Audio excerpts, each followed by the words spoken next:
Oh, thank you, thank you, thank you. I am so excited to be the moderator. I get to ask the questions. I don't have to have any answers. So, like, this is amazing for me. I absolutely love it. So, we have Cheryl and Shawn Brown. They're with the Role Model Professional Development organization. We're super excited. Our really good friend, Greg Smedley-Warren from the Kindergarten Smorgasboard. Woohoo! Cynthia Kaye from Alive Studios. And my partner in crime sometimes, Adam Peterson, is here as well. So I am from Teachers Learn Too. So I'm super excited to have everybody here, and I'm excited to learn with you guys. So if we're ready, y'all ready?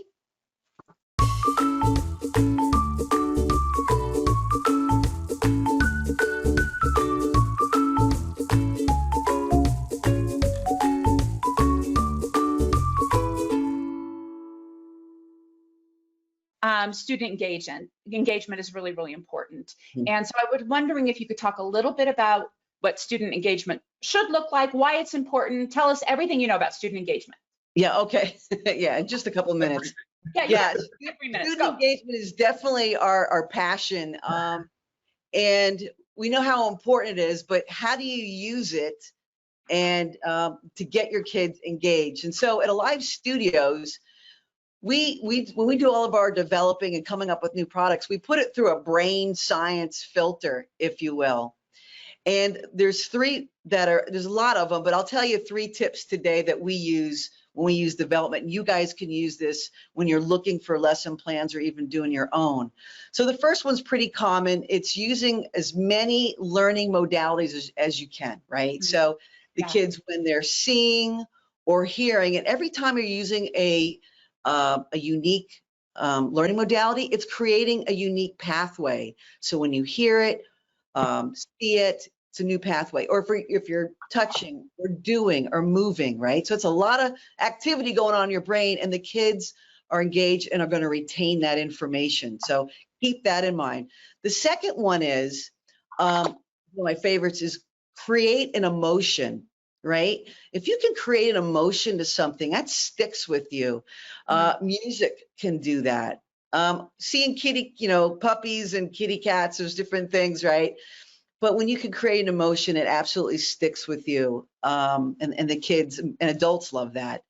And the third one that's pretty popular, we use a lot, is the element of surprise.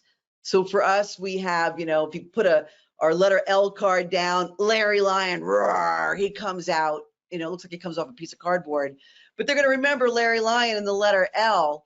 And I know you don't have to have just our stuff. Greg probably practices the element of surprise on a regular basis. You never probably know when you walk into his classroom, what is he going to look like? What the classroom, right? And the kids, they remember that. Yeah. So you can do a lot of fun stuff to keep your kids engaged. So those are 3 of them that we use. Wonderful. Like novelty is what you're talking about, that idea of novelty, always having students wondering what's coming next, right? And when I love watching, Greg, if you follow Greg on Instagram, you always see him in these little costumes that he has on. These kids are just loving that. And that's that hook, right? Right. Yeah. So you talked a little bit about how Alive Studios helps with engagement. Can you talk a little bit about how engagement and classroom management go hand in hand? Yeah, so you wouldn't, initially I never thought about that. We actually had a university do an independent research on our software, and one of the outcomes from the research was how it helped with classroom management for the teacher. And I think there's a lot of factors. One is when the kids are so engaged, they're not thinking about doing something else and getting in trouble. So when the teacher and the kids are all engaged, the bad behavior is down to a minimum. And I know some teachers actually use it as a reward. All right, we're going to use Letters Alive today, whatever. So everybody's on their best behavior, or somebody's zookeeper of the day. So those are just a couple that I've heard, and of course with the research on that, we might have some of the Greg and were you going to say something, Shawn? I want to chime in on this. This for classroom management. When I first saw you guys at a conference, not only is it good for managing the behavior of children, but it gets the attention of adults. I mean, the day I saw live studios and your demonstration with the 3D, I mean, I was instantly drawn over there, and it reminded me of the kid I was that made teachers drink. I made teachers drink. That's what I did. But I knew that I could stand there for hours and do that, and that is part of, that's an instructional learning format. You're using that to keep their attention, and it works. My goodness. Yeah, that's awesome. Thanks. I had an administrator say to me once when I first started teaching, they said, nothing will take care of behavior issues like student engagement. And that always stuck with me. And I know, Greg, I'm gonna come to you next, but I know that you have been, in the classroom, virtual. We talked to you mid-year while you were doing all the things behind the camera, I cannot imagine what your year has been like, but really the reality is most teachers out there have experienced the same kind of life that you've been leading these last few months, which probably feels like a few years. Yes. I guess it's probably been about a year. It has been about a year. Yeah, it's been about a year and some 5 days and 32 hours. But I wanted to know if you could talk a little bit about learning gaps. Have you been noticing any learning gaps as a result of this COVID moment, this moment in time? So this idea of learning gaps, I'm trying to not be controversial when I talk about this, because it's become a very controversial topic, because you have two schools of thought. You have the powers that be, we all know who we're talking about, who are screaming that our kids are behind, they're falling behind, and they're showing all of this data that shows that our kids are so far behind. But I'm in the classroom, and yes, my kids are in a different place, and I notice things are different, but they're not behind. Who are they behind? What are they behind? Every child in America has gone through this. We're all in the same place. So my thinking around this is that, yes, my kids are in a different place than they would be in a typical year. But I don't see it as a learning gap. I just see that we're in a different place. We've made different progress, but we also have to consider that our kids can now open a laptop, log themselves on, start a Zoom, participate in Zoom, sit in front of a computer, and go to virtual school, do their homework, send me pictures. They can, y'all, they start our live classes when we're virtual. Like my computer's like bing, bing, bing, and the kids, I open my computer, the kids are all there having a conversation. And so, yes, academically we're in different places, but the kids aren't falling behind. And so I think that's something that we have to be very proud of ourselves for, because our kids have done amazing things this year, and teachers have done amazing things this year. And I've been virtual, I've been in person, we've bounced back and forth. It has been the hardest year of my career, but it has also been the most rewarding year of my career. And I've learned so much about myself as a teacher, what kids can do. And so, yeah, our kids are not where we would expect them to be, but they're definitely not behind. That's a great point. And I wonder, as you were talking, I was thinking about, other types of lessons that we give our students that are sort of priming the pump, right? So we do these lessons, we prime the pump. Nothing's really showing yet, but we've been priming the pump. And if you pump that water pump, I don't know why I have that in my mind, but if you do it a few times, then all of a sudden the water comes through. And so I'm wondering if some of these tools, well, although we look at on paper, like maybe they don't have certain skills yet, maybe some of these tools and skills that they have received or learned will help them go further in the future. Oh, absolutely. I mean, you think about it. I mean, how do we all function now? We're virtual, right? We're on Zoom. We're Microsoft Teams or whatever. Our kids are going into the future already knowing how to do all of that. They have all of these problem solving skills, right? That they now take into their school year next year and beyond, and into their daily life. And so, it's so much more than academics that we've given our kids this year. Have the academics been different? Yes. Are there definitely concerns? Absolutely. I noticed one of the things that's really sticking out to me right now is my kids can read words, they can sound out words, but they can't put them on paper. And it's because we didn't have that in-person handwriting instruction for the first 9 weeks of school because we're virtual. And so Right. there are definitely concerns, but guess what teachers are doing? We're figuring it out. I saw that my kids were having that certain struggle. We've been working on it. And so that's what teachers do. We're going to meet our kids right where they are, whether that's right now in the classroom or next year or the year after that. We're going to figure out what our kids need and we're going to give that to them. That's the art of teaching, right? Piggyback off of that too. Oh, go ahead. Well, that is amazing, and it reminds me of what Deedee and I interviewed Hillary Statham yesterday on our podcast, and she kind of said the same thing. She's like, some of the kids in my classroom are doing things I never imagined them being able to do before. And I think the cool part about it for someone like me who's a proponent of play, and Greg, I know with all your hands-on stuff that you're not able to do right now, but you'll get back to someday, all your centers and whatnot. I've seen, because I'm not in a public school right now, I run a private early learning center where I can kind of do my own thing while still following COVID restrictions. But I've seen an excitement for hands-on play come back bigger than ever before. Like, some of my kids that I see are coming to me after school when they've been in front of a screen all day or they've been at their own desk all day. And I was with first graders yesterday, and I busted out Candyland to play sight word game. And they were, these two little busy boys were like, we played that for 25 minutes. And they were more excited than before. So I think while we're on the right track with the kids are learning new things in tech and whatnot, it's also going to bring back around a love of just that hands-on center-based stuff that they haven't got to experience for so long. Yeah. Yeah. Well, I'm going to say we're still doing the hands-on. We are doing it very safely, but it is still happening in my classroom because they've spent way too much time in front of a screen. Yeah. And so I'm giving them every possible opportunity to do hands-on. We're doing art every day. They're painting, they're building, they're doing all of those things. We're doing it incredibly safely because we're following extremely strict guidelines in our district. And so, but you're right, they need that. They need it for their social emotional well-being, and that's their kids. They need to be kids. And so that's definitely happening in our classroom still.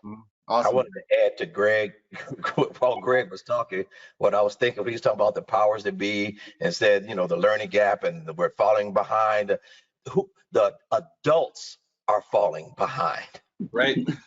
Those who are not embracing the technology, those who are not leveling up, that's who's behind. And then they want to assume that the children are behind. No, the adults are falling behind. Those, because I bet you everyone in this what are Hollywood Squares, everybody in this Hollywood Square can actually name one person who is not coming along with technology that they have not leveled up. They're like, I'm not doing it. Everybody knows one person. But also what I'm hearing, Greg and Adam, is that what I'm hearing also, even though we're, the technology in front of the screen, you are practicing all the social distancing, but you're not leaving out that social aspect, because there has to be a balance, because children need social skills, one, to navigate through life. Number two, they need to also know how to respect others and interact with each other. And they need that socially to express who they are. So when the social development is intact, it helps solidify the identity of the child so that the other aspect are functioning properly. So I like how you guys saying that we still bring in a balance. We're doing the virtual and all that, but we're going to bring them the balance. And that's what we need to, the pandemic or whenever it may be, this generation has to have those solid social skills just to make it through life, just to communicate with other people. So I commend you both for emphasizing that, because that's very important. Yeah. I've always referred to it not as social distancing, but physical distancing. Like I saw that at the very start of the pandemic, someone used that phrase, physical distancing. I was like, that's a much better term to use, right? Like, we can still be social from a distance, right? Why do we need to call it social distancing? Yeah, Right. good point. Good point. Just as social as we were before. Just keep the physical distance between us. And I Let tried me to just write that down. Adam is now in charge of all future pandemics. a new shirt we all make, right? Yeah, we're Well, calling let me it just at a say, state. they're 5 years old and they still are social. They talk and they talk and they still right. scream your name 100 times a day. And they still talk to each other. They talk when you're talking. So the social part didn't go away. It just sounds a little different because we all wear a mask. But they're still as social as ever, if not more. Yep. I think Yeah, it's we do have a question from the audience, just so you know, if you want to address this, because it goes along with what you're talking about. How are you guys actually doing hands-on stuff and follow the guidelines? Can you just give an example of what that looks like? Yeah, so everything is individual. So the kids have their own individual bins that they use, so there's no sharing. Then what I do every Friday is everything gets sanitized and then changed out. So basically they use the same stuff for the whole week, then it gets cleaned and sanitized, and then we switch it out. Yeah, good point. Like the I'm gonna let y'all individual. go with Greg's answer because I'm in a totally different situation. I work with small groups of students in a private setting. So while we're still being safe, I mean, my kids are only with me for an hour or two at a time. So we're cleaning stuff regularly, right? Like I don't have 25 of them in front of me. And I'm not trying to brag, don't get me wrong. I don't have 25 in front of me. So if you want an answer, listen to Greg's answer that one, because I'm guessing it's a full classroom teacher that's asking that question. Yeah, we as parents had to send little baggies of our own child's stuff labeled. You know, she had to have her own scissors, she had to have all that, and it's hers, and she only uses that stuff. So. And I've done that for I mean, obviously we're still playing games and stuff with my small groups that I have. And when I say small groups, they're families that are coming to me. So I'm seeing cousins, or I'm seeing, you know, family kids who come from the same babysitter to me. But I did that same type of thing for their individual supplies. So I just at Dollar Tree picked up some little pencil-sized totes that have their pencils, some playing cards, manipulatives, dice, crayons, glue stick, everything that they would need every single day they come to me has done that same kind of thing. So that's awesome that the parents were included in that as well, Rochelle. Yeah, yeah. So what are some resources that you're using in your classroom, Greg, that you feel like is really helping students move forward right now? So I know that you create a lot of things. Is there anything right now that really stands out that's really helping kind of close in on some of those skills? Well, we're not going to use the word gaps, but skills. Yeah. So, I mean, obviously our TKS boot camp for phonics has been huge. It was highly successful in the virtual setting, which I was very happy to see and very kind of surprised, because phonics is hard virtually. But now that we're in person, that TKS boot camp has really helped with phonics. And then we've been fortunate to where we have a curriculum that we have to adhere to, but we have to follow the objectives of that curriculum. But how we teach the objectives, we have a little flexibility. So we've been very deliberate in picking themes that we knew would excite the kids. So we did 6 weeks of animals, and now we've moved on to space. And so our research projects, our TKS research projects, have been huge because it's new, it's novel, and the kids are so excited about it. And so they're engaged, so their learning is there. We're not having behavior issues because we're so excited. Today we went to Mercury and learned all about Mercury. And so, you know, our boot camps have been tremendous help. The research projects have been great. And so we have a conference coming up this summer too. It's tksvirtualevents.com. You can check it out. We'll be talking basically all about what I did this year, what I plan to do next year, and we'll talk about centers. We'll talk about all the things we're doing, but also just letting them talk has been probably one of the best resources that I've used, if we want to call it a resource, because with most of my kids are EL, and so for them, the virtual setting, what has really been a barrier is the language.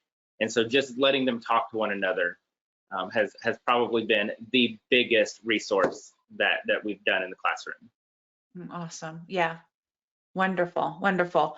Yeah, I mean, we often talk about, we can't expect them to write about something if they can't talk about it. So yeah, speech is the oral language is really important. And I can imagine doing it virtually with all of you can put them in a breakout, it's still not the same thing, right? No, not the same thing. You can't put kindergarten as a breakout room. No. They'll break out, all right. You know, you go in the breakout room and you're terrified about what might be going on.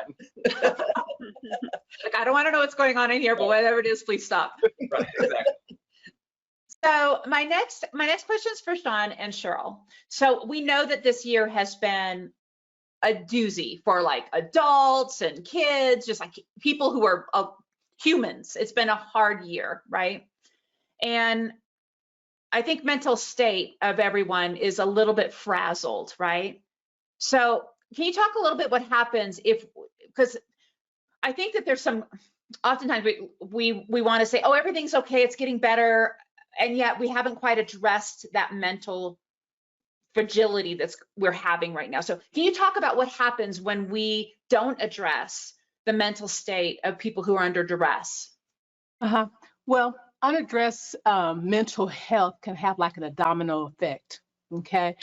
And meaning that the mental health that is not addressed, it not only affect the mental health, but it also affect the social, the emotional, the financial, spiritual for a lot of people. And what happened, the overall, what I call it, the developmental attire, or which is the social, emotional, and so forth. What has happened is it's being jeopardized as a result of this insidious nature of untreated mental health. For example, if somebody has anxiety, and if anxiety is not treated, then it escalates, right? And once it escalates, it could turn into a panic attack. Or failing to address trauma can go to PTS. And so we have all these unaddressed issues that are taking place, and people fail to realize not only does it affect, say, for instance, within that home environment, but it can go into other things. It can affect the community. It can affect someone. Just everything is a domino effect if you do not address the behavior. And what has happened is during this pandemic, and majority of time being at home, things that were not being treated, now they're coming bigger. They're becoming like giants. And what do we do? That's the question. What do we do? And even I like to say that there are even mental health issues within the family dynamics, because families have their own, each family has their own mental movie. They have their own social themes, their own emotional themes. And when these things are not healthy from the very beginning, but now they have been isolated, and now they are magnified, and they haven't been, they haven't been treated or taken care of, it caused other things to take place. And so mental health during this pandemic is very important. I am a stickler on this, that anytime you're going through a pandemic or any challenge in life, you have to have mental clarity and emotional stability just to see your way through a situation in life. And that's very important. Yeah, that's huge. So like what signs should people be looking for? As a teacher, maybe teachers looking out for other teachers, teachers looking out for students, teachers looking out for family members. I mean, what signs should we be looking for to recognize that somebody is under duress, I guess is the right word. Well, let's do the children first, since that's okay. our. That was huge. How about the entire United States of America and Canada? Did you answer that one?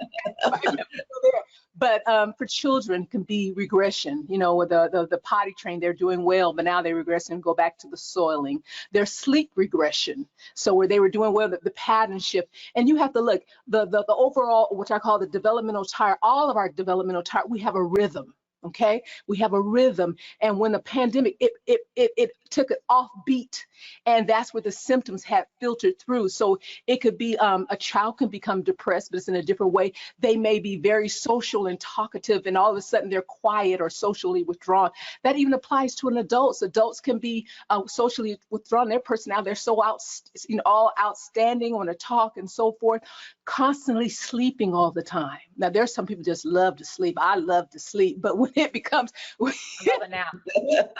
But when it comes to the point that you have no desire to get out of bed, there's something wrong. The decrease of appetite. So you're going in that depressed mode that's taking place. And so there's just I like when someone said the behaviors become abrupt. All of a sudden you have that rhythm and things happen and it's offbeat, and you're unable to get back in touch with that rhythm because you're sitting in that depression, you're sitting in that anxiety, and you don't know exactly how to get up. So just whatever you were normally and you are being productive and effective, when there's a shift that have taken place, then there's time we have to address that mental part of it, because you have to keep in mind, words produce thoughts, but I take it from right here. Your thoughts affect your emotions, and emotions are feelings on the inside triggered by pain or pleasure to lead you in a certain direction. And when those emotions are taking a certain place and you don't have a grip on them, then they can affect your behavior. And so that's the kind of symptoms that people need to look for when it take place, social isolation, depression, and so forth. We do have a question from the audience, if you don't mind, because this goes right along with what you're talking about here. And they said, do you have any resources that we could start the year out using to make sure that the students know how we care about them and they can earn the trust to express these things to us? So what kinds of skills for kids? Well, a couple things, if I'm allowed to. I created a kit, and I use it for the because the teachers are the first responders, not only for their home, but also for the family and the children. And I created a kit that's called the Emotional/Mental Emergency Kit for the first responders. And what inside this kit, it has everything inside they need, the journal and so forth. But the point I want to talk about here is that in the series that I teach within this kit is how to have the right attitude when you're facing a challenge, how to have a reference list, how to have, writing letters of encouragement of the words. And so I said, teachers, what you need to do is find a word that describes you every time that you go through a challenge. And then take that word, so may the word be determination or resilient, and put it in your classroom setting. Because like I said, words produce thoughts, thoughts affect the emotion, and so forth. And explain the word to the child so that they can start seeing that word, so they're connecting with you. And what is happening is, and you can even make it like, rather than say, everybody get attention, you can say, everybody say determination, and they're getting that word into their system. And now the emotions is lining up with determination, the feeling is lining up with determination, the behavior, and that's a way of helping in one of the simplest forms. Because you have to remember, when they go back, they're not going back just to a classroom, they're going back to a community that they have to take ownership.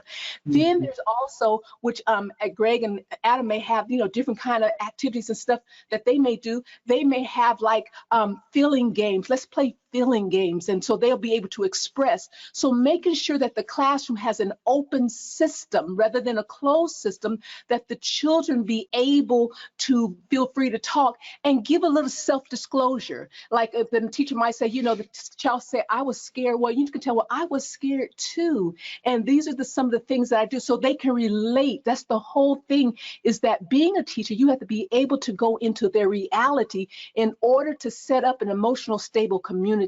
So basically, those are some simple things that can be done. And the reference list, when I mention a reference list in our kit, I tell them there's 4 types of people that you should have in your life when you're going through a pandemic or a challenge. You should have one person that makes you laugh. Everybody should have one person that makes you laugh.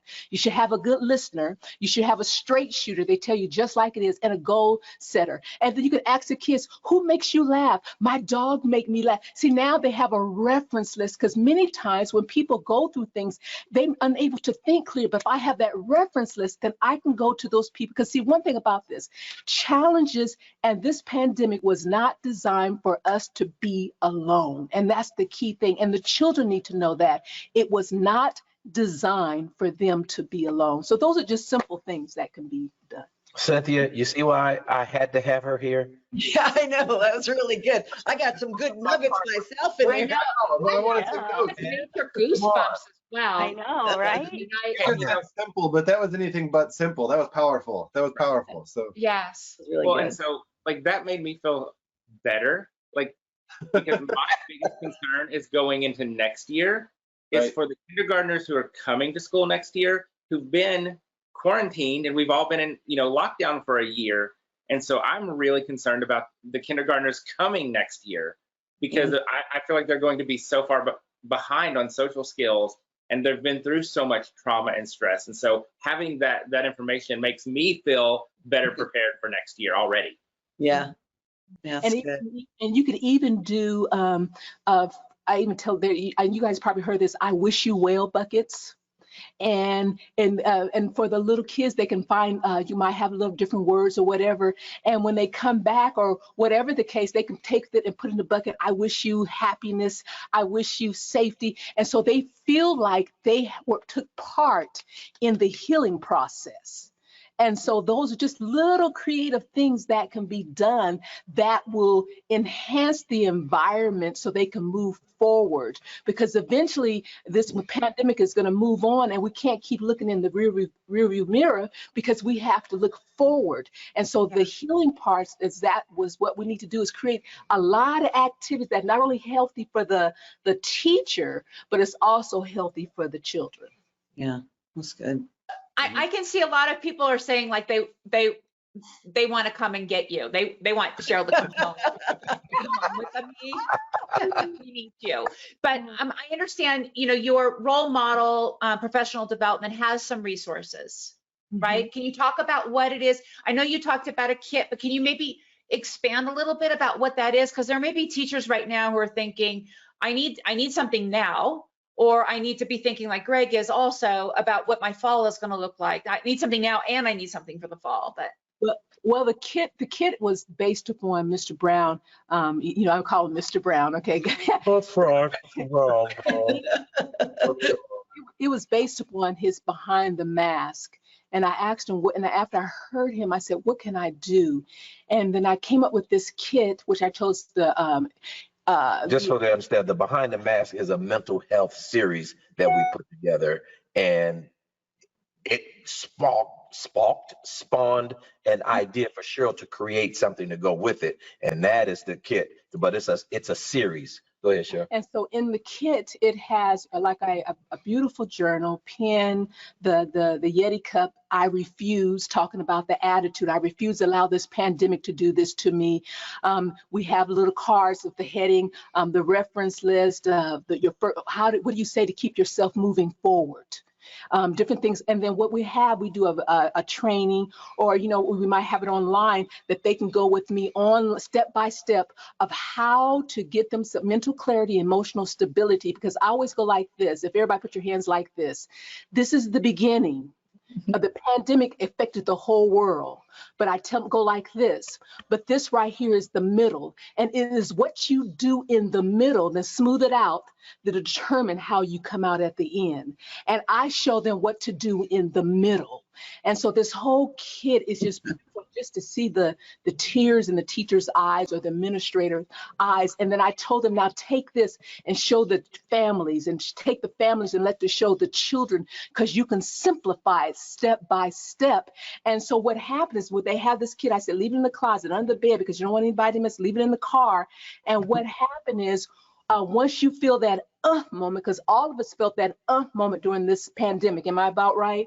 And so what happens is, you can go get that kit, and it shows your track record, it shows your resilience, your tenacity, and you're able to build yourself up and go back. See, that's the whole thing. When you face a challenge, you have to get yourself together and go back with life. You have to move on with life. And so that's basically what the kit, and inside the kit, I do have my book, which is called The Productive Little Citizens, How to Develop an Emotional Supportive Community, because the teacher has to realize they are the thermostat for the community. So once we get the teacher and the administrator together, and they self-love and they take care of themselves, then I tell them, let your hands go, and now you release it to the children and the family. So that's basically what we do in the training. And then the kit is available for those. And then when we set up we have that system set up, then we can do the training, so they get to see it and go step by step. And so that's and just to see the people, I've been through this, and the chat box goes so quick. One time I said, oh, blah, blah, blah, blah, blah, blah, blah, blah, blah, blah, blah. Because people, watch this, people want to release. And this is what I say, and I'm about in on this. I said, I rather say something while I'm going through than to say nothing at all and to be stuck. And that's where unaddressed mental health takes place. They don't say nothing, but I rather talk and go through than to say nothing at all and to be stuck. So good.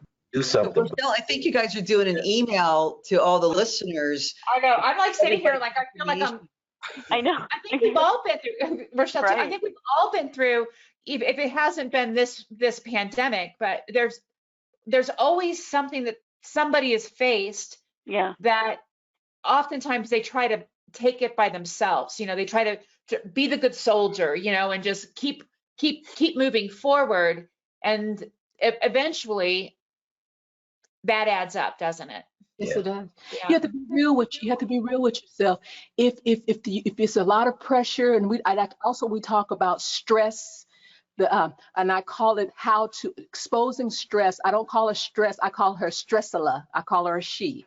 And how to exposing stress and then have them to talk about different things, the question that I asked, and then we talk about at the end, we always talk about managing your stress. Why don't we just disconnect from stress? And so, Mr. Brown, we talk about that. He comes with the humor. I talk about all the different things that you do step by step.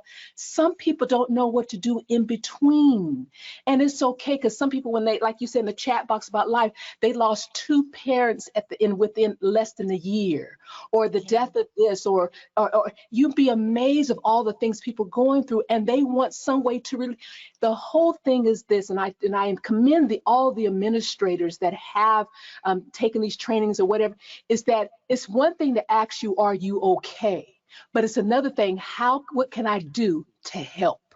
And that's where we come in all, Greg, Adam, Cynthia, Rochelle, Deedee, and so I'm asking, are you okay? But we all saying this, what can we do to help? And that's the key thing right there. Mm-hmm. So good. I feel like we need like a moment of like just to let that marinate a little bit. We're going through our own therapy. No, I know. So I'm believing that ESGI, when they send their follow-up email out, because I'm seeing a lot of people asking how they can get information on how to get in touch with you two, you'll be including connections, right? So that everybody will be able to find our good friend Shawn and Cheryl, who've like totally changed the I don't know, the heart of this chat here, and really brought it back to what I think a lot of teachers have been talking about how incredibly challenging it is to teach at this time, but also to live at this time. And of course, our students experience that as well. Thank you so much for that. I really appreciate it. Thank you. For sure. So then we go to that, from that, like completely, let's talk about play, Adam. Hey, Adam, no big deal, right? You got I know. How do I follow that? Come on. Adam, I would like for you now to be brilliant. So, so we talked about how this pandemic has affected the students' academic and social skills. Let's talk about play. What is it that, how can play help students with this academic and emotional void that maybe they've experienced? Yeah, I like I said, I've got a really lucky experience this year. So I left the public school classroom a few years ago to pursue consulting, right? And then I had some contracts lined up, and I was working with schools across the country, and then COVID hit, and I was like, man, I need a job. Like, I got to do something. So my point for starting what I started was kind of twofold. So I wanted to get back into the classroom, right? But nobody's hiring teachers right now because they're trying to fill, So I wanted to be in a classroom, but I wanted to still help teachers on my own time. And then I also started seeing in our area, and I'm sure this is like this all over the country, there was a strong need that actually kind of goes off what Greg said about worrying about students coming in next year. There was a huge outcry for preschool age programs because either A, preschools didn't open their doors this year due to restrictions, or B, parents weren't sending their kids to a full classroom of preschoolers. So in our community, there was a big need for that. So I worked with some friends and set up a classroom. I rented a space and I set up this little center where I get to play with kids. And granted, it's not in a full classroom setting. I'm with 2 kids or 3 kids at the most at a time, but it's one of those things that most of the kids that are coming to me are coming just for that simple socialization through play, right? And when we think about the definition of play, I talk about this a lot in my book. The definition of play doesn't mean going and getting out, trains and Legos and blocks and all these things. There are 3 words in the definition of play that always stand out. And the 3 words, you can look at the dictionary, 3 words that are there are activities that engage and enjoy, the kids enjoy. And the word children is actually in the definition of the word play. So that's why I always tell people when I'm speaking about it, like, if anybody ever asks you, like, why are they, my least favorite term, just playing, right? Like, Well, go look in the dictionary. Our kids, the people we work with on a daily basis, are in the dictionary under the definition of it. So when I think about what I need to do with my little ones this year, and I know Greg's super passionate and amazing at this too, is how can we take any lesson that we have to teach, any lesson really, and put more of an active spin, more of an engaging spin on it, so that the kids are then enjoying that lesson a little bit more, right? I know Greg mentioned some of his phonics bootcamp stuff, but Greg's got a wealth of hands-on activities that are perfect for individuals, right? Like matching games and memory games and all kinds of things that I used when I was in the full-blown classroom, and I still use my little ones to this day. Deedee, I know you've got stuff. Alive Studios, I've been fortunate enough this year to work with them, Cynthia and her team, to teach virtually something we call Zoo Camp. So I get to work with kids across the country, teaching letters, sounds, sight words, reading, and trying to make that as fun as possible. So when we think about the academic and I know you mentioned like social emotional skills as well, really it all goes back to that engagement. It goes back to engagement and socialization. And when the kids are engaged, when the kids are energized, when the kids feel like they're a part of something, all that other stuff is going to happen naturally. It really is.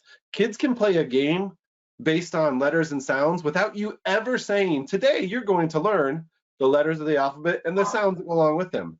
And they will pick it up like that. You don't have to, I mean, we're still teaching, right? But you don't have to make a stand up in front and then go play. I know I used a ton of, like I keep mentioning Greg's stuff. When I met Greg, I don't know how many years ago now, gosh, a long time ago. Like, we're getting old, man. Yeah, let's talk about it. We started sharing ideas back and forth, and I was like, wow, I can use this and I can use that. And it became one of those things that a lot of the tools that I use in the classroom didn't take away from me teaching, but those tools can be such a teacher in themselves. And when you pair kids up, whether it is socially distanced or physically distanced, when you let kids interact with each other, that interaction is what breeds naturally the academic learning and the social learning.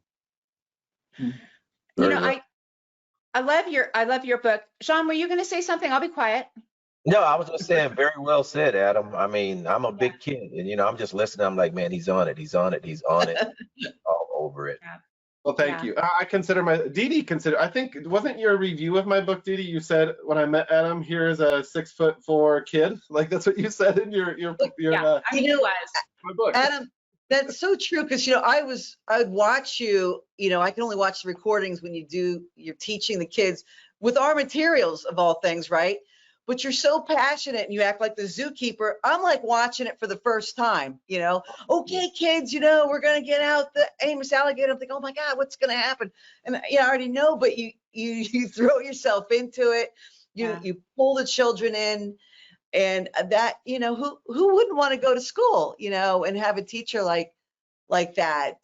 And you guys are all like that on here. And it's so cool. You're playing. It's a type of play by just, being you and using the tools you got, Yeah, and I know we all pride ourselves on that. I had a poster that I made with a quote I came up with that hung inside my classroom door. I actually hung behind my desk when I was in the classroom for parents to see too, that said, I basically told parents, listen, your child is going to learn to read.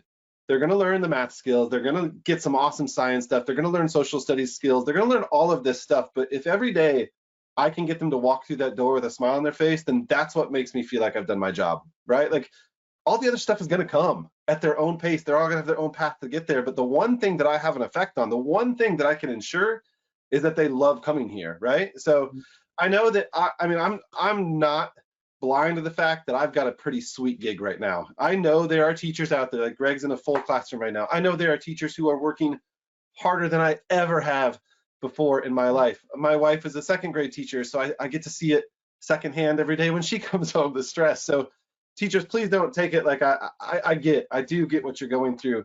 And I'm not denying the fact that I have a really, really lucky job right now to be able to do it. And the hybrid teaching right now that I'm talking to a lot of teachers about. Greg's like, hard no, hard no. They're teaching it's the roomies and the zoomies. Yeah. They're live at the same time. And I'm thinking, oh my God, then the servers come down because there's too much activity. Yep. You know what Trisha's going through, for those of you who know my wife, Trisha is going through that with a hybrid program. And I actually made a graphic today that I almost shared on social media, but I'm going to wait just because I know it's going to poke, but I was going to put hybrid is not the answer. Prove me wrong, right? Because it's not the answer at all. It is not. And Greg, I know you can attest to that. Yeah, Greg, you're shaking your head. You're doing this, right? I am not doing hybrid. Okay. Let me give my district mad props because they went into this from day one saying that we would not do hybrid. So we have dedicated in-person teachers and we have dedicated virtual. I've done it unofficially. Like when I have kids who have to quarantine, like I will like open my, I'm like, look, you guys want to log on from home? Fine. Like, so I'll pop up my laptop and let them log on. And even just like, and I'm like, look, I can't really help you much at home. I'll try to. Even doing it unofficially, it's a nightmare. Like, yeah, it's hard. I thought virtual was hard. I think in person is hard. If I had to do hybrid, I would probably drink a lot. And there's a lot of teachers doing it because we're helping support them because they're using our stuff hybrid. So they're using Letters Alive with the kids there and simultaneously at their, and it's engaging, but I'm like, that's like what, 30 minutes? And then they've got so many other hours. So, yeah, so we're there for them to help as best we can, but I know that's such a challenge. Yeah, any teacher who's hybrid, you're my heroes that you're pulling this off and managing it because I can't imagine. We have a couple questions from the audience, you guys, that are directed towards play and about parents as well. So what would you say to parents when they express concerns about just playing instead of doing academics? What do you say about that? Yeah, so I number one, bring out that definition of it. I really do. Like people think I'm always joking about that, but I show when admin question it or people who don't think like all of us here in this chat think, I really do show them the definition of play in the dictionary and say, look, your child's label, children, is in the dictionary. Like the person we're talking about right now, right? I always tell people, and again, I'm one who I stir the pot a little bit, but I say there's no such thing as just playing. There isn't. There is no such thing as someone who is just playing. Kids are talking, they're socializing, they're learning from each other, they're doing fine motor skills, they're practicing communication skills, speaking, listening, things. Those are part of our standards, right? Right. And I also encourage people to think back to when they were a kid. Like think back to when you were in kindergarten. And I use kindergarten because that's what I've taught. But I want you to really think about what you remember, right? I can guarantee there's not a single, and I know we all do that. None of us are going to say, I remember this one lesson that Mr. Greg taught to me because he taught me all the ABC. Like no one's going to remember. They're going to remember the day that he dressed up like an astronaut and taught them about space. And I guarantee they can rattle off facts about Mercury, right? Because they did it in a play-based setting. And again, teachers, play can mean so many different things. Engagement, activity, enjoyment. A lot of stuff Shawn does, music and movement, that's play. Play can be done through music. Adam, those are the modalities. You want to use as many different learning modalities, which is going to cause them to retain it. That's brain science. Yeah, so I guess to encourage the teachers, if you have someone really questioning on that, I would encourage you to really think about every single lesson you teach that includes some type of activity engagement where the kids are enjoying themselves and say, look, here's a way that we're using play to enhance XYZ or ABC, whatever it is.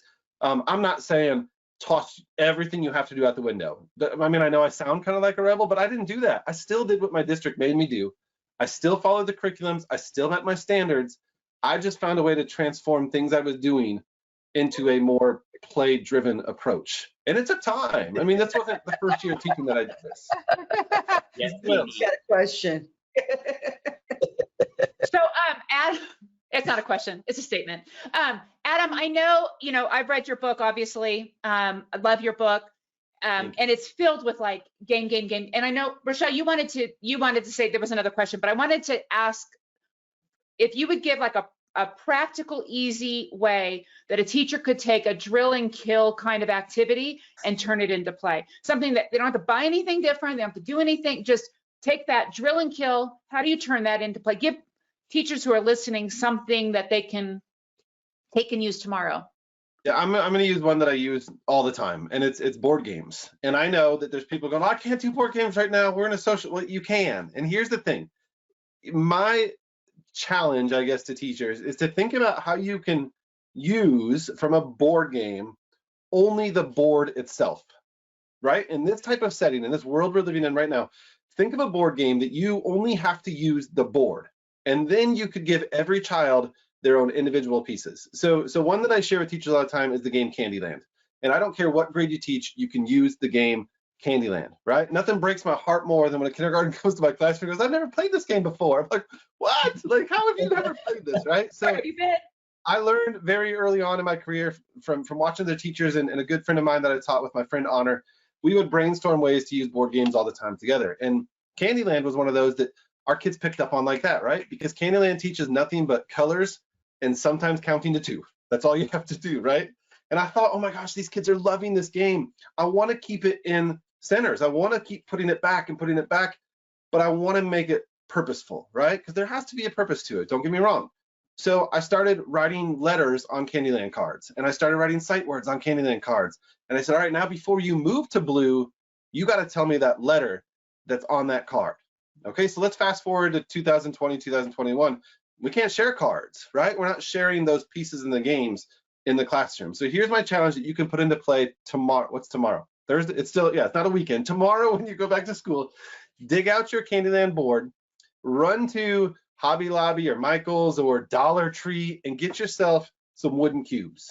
Okay, so wooden cubes act as a perfect dice. You don't need cards to play Candyland.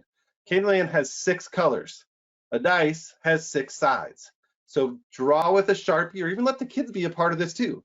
Draw a yellow side, a blue side, a purple side, an orange side, a red side, a green side. And now you've just eliminated the cards for the game Candyland because every child can roll their own dice. So my kids could be physically distanced and the board could go in the middle of the floor, or one person can be in charge of that. Then get rid of those Candyland playing pieces. And I learned this idea from my good friend Kim Adsit. These little, what do you call these things? Binder clips? Binder clip. Yeah, binder. Thank you. Sorry. Like, I don't know how Greg says that. Yeah, binder clips. Binder clips. Take a binder clip. Put each child's picture into one of these. So I take a picture of the kid. I mean, we take so many pictures of our students, right? Yeah. Put a child's picture in there and then pop off these little handles so that they can't play with them and open them up. And now every kid has their own little playing piece with their own picture. So first of all, they're not going to be fighting over who's green, who's yellow, who's red in Candyland because it doesn't matter. Yeah. Every single board game they play from now on, even when the pandemic is over, they all can use their own little playing piece with their own picture in it. So now I've eliminated every single thing that they would have to share except the board. And really, if we're physically distant, sitting on the floor, I know Greg does everything in his classroom on the floor. His kids could spread out. We could put the board game, you know, in a square somewhere that it stays there. I roll my own cube, I go move my own piece, and I go back to where I'm sitting. And I can be talking to my neighbors about this. And the best thing about doing games like that is kids learn best from each other. So if you're doing a game like this where you want to include letters and sounds, right? So they roll the color cube, and then maybe they have to flip over one of their own ESGI flashcards that they're working on, right? And before they can move to blue, they have to tell everybody that's sitting there playing that game with them what the letter B says, all right? And the best part of that is when I say kids learn best from each other, in my classroom, there were no outs and there were no I don't knows. I don't know is not an answer, because if a child flips over a Candyland card that has the word the on it and they go, I don't know, then y'all, they haven't learned a darn thing, right? Like, so we always say the phone a friend rule is alive and well. So if I don't know, I'm going to ask Greg, what's that word? But Greg can't say, that's the, and then I get to move. Greg has to say, that's the word the, I have to repeat it, because now I've put the visual, the auditory, and the speaking to that one skill, and that's how we learn. We tie all of those 3 things together, and you play this over and over and over again. So I know that was a long, long story about that, but think of one skill you're teaching right now. Maybe it's addition and subtraction, right? Right. Take your wooden cube and have everybody have their own little addition, subtraction flashcards, or from a game you already have, and they flip over a flashcard and they have to figure out that addition problem before they can move to the blue space. All right, I want to get to Rochelle, because Rochelle, we're going to run out of time, aren't we? Yeah. No, I want to take my time and I want to gift it over there to Mr. Shawn Brown to do some special things that he is going to show us. Yes, and so let's use that time to end with that. I think it's going to be awesome. So go ahead. Here's what I'm going to do. Adam and Greg, you guys are in the classroom, that classroom management kit. we're not going to give it to those teachers. We're going to give it to you guys. I'm just playing. But I want Greg to have a kit, and I want you to have a kit of the music stuff. Man, you guys are my heroes. You're my heroes. Okay, so what I'm going to do now, I'm going to go over here to the other side, put a little music on, and let's go here and here. All right. Look at that. I need that. Here we go. You got to have some ambiance. You got to set everything up, right? Oh my gosh, those stars are precious. You got to feel good. Hey, I got a 4-year-old who got a couple of those, and I got to have it. I went and ordered 5. Okay? So, A 2-year-old who needs those. here's what I'm thinking in my mind. During this pandemic, there is no way I'm going to come out worse than I was going in. I had a posture problem. That was the first thing I fixed, my posture problem. This, you can use a broom or go to Home Depots or Lowe's, get something long enough to where your hands, maybe about 5 feet long. But this corrected my posture, okay? That my wife does no longer have to put her hand in my back and say, straighten it out. And now when my shoulders sag, I think about this pipe and so what? I look like a spirit tuna. Who cares what I look like, man? You find you're in a ninja, okay? You might find out, come on, man. Teachers, why not work with your body in a way that releases your stress? If you have pain in your lower back and you are not under a doctor's care, consult your physician for doing any of this. Before you get out of bed. You get up in the morning, you're sitting there, wipe it off, okay? And then before you even get out of bed, just lift up. Just like that. Right now, my lower back is being stretched. It has been minimum 30 seconds. If you ever get up and you put your hand on your back, this is for you, okay? But if you're under doctor's care, hey, don't play. Hey, consult your physician. You know your body. Don't play like this, okay? And then before you get out of bed, just lean back. All those tight muscles, your lats, right in here. Oh my God, these are the ones you pull. Putting on a seatbelt. It can happen. So from here, from the seal, down here to honoring your king, whatever it is that you do when you're in this position. The child pose. That's called the child pose. Child pose, right. Yep. Okay, and the last one for your hips, hip flexors. These things get tight, they can change the way you walk. Straight ahead, lean back, the knee, that is up. The opposite leg, that's the hip flexor that's being stretched, okay? Or I could have just said the knee that's down, okay? But I wear a shirt that says, let me see how I can overcomplicate this. All right, here we go. Lean back. If you want to take it another level, put them hands up and lean back. All of this is 30 seconds, a minimum of 30 seconds. You want to do more? Do more. Overachiever, that's what you are. Here we go. A minimum 30 seconds. 30 seconds. That's all I have time for. But these are the 2 areas that give us the most trouble. And if you do make the mistake of getting the ninja stick, you make the mistake of getting this bad boy, listen. Now, watch the flexibility.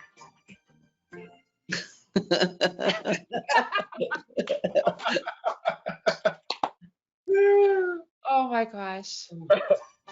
Precious. This is an unusual webinar. This is good. I still don't think I did that helpful, though. If it's not fun or funny, we don't want to do it. That's a motto there. That's good, Shawn. Love it. Well, people are asking for an encore, so we're going to have to get together again, folks, because everybody wants an encore to this. But we're going to have to wrap it up today.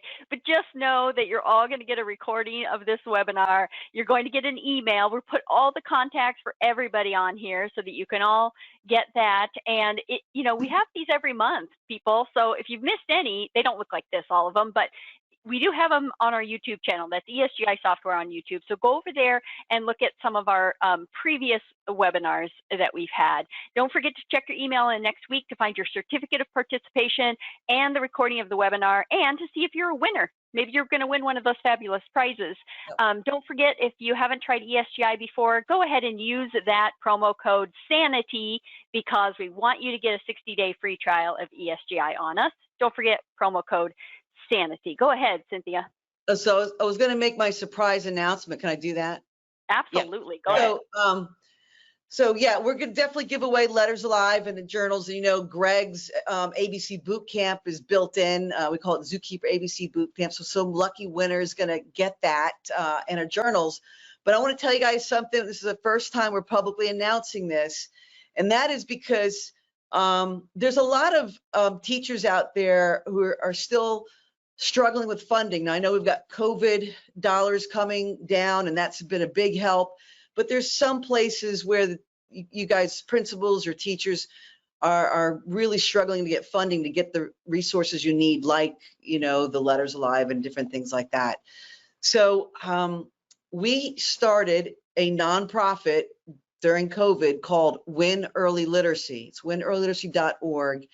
And it's a nonprofit to help we raise money, get donors to donate to it, and then you teachers can apply for a grant.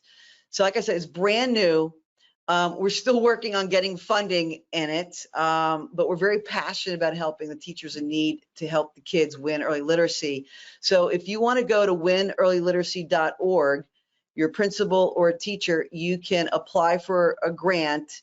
If you know some people want to put some donations in it to help too, go for it. And ESGI is also a partner along with the Live Studios and some other companies, all kind of passionate to help, you know, bring these solutions to classrooms who just don't have the funding. I just couldn't keep giving it away. So that's why we said, hey, let's all get together and help make this happen. So take a sneak peek at that, winearlyliteracy.org, and let's kind of do this thing together and help everybody out. We're all in it together. Thank you, Cynthia. Thank you to our host, Deedee, for hosting us today. Thank you to our panel. I appreciate it. Thank you, ESGI. Deedee, you want to say anything at the end? No, I just, you know, I'm really honored that you asked me to do this and to be with people that I know and love, and found some new people that I now are my people that I know and love. Cheryl and it's Cheryl. Cynthia was saying with a New York accent yesterday. I can't help it. Yeah. And then Shawn, love them. Cheryl and Shawn, that's how I say it. Shawn. Yeah. Shawn. And Deedee, I think we have our, I think we have our next guest for our podcast too. So yes, absolutely. Absolutely. Thank you everybody for letting me be part of this, and make sure you check out ESGI. It literally will change your life as a classroom teacher. And I know we didn't get a lot of time to talk about how wonderful ESGI is. I think everybody on here can attest. It is life-changing in a classroom. It will save you tons of time. So thank you so much. Thanks everybody. Have a good night. Bye. Bye-bye.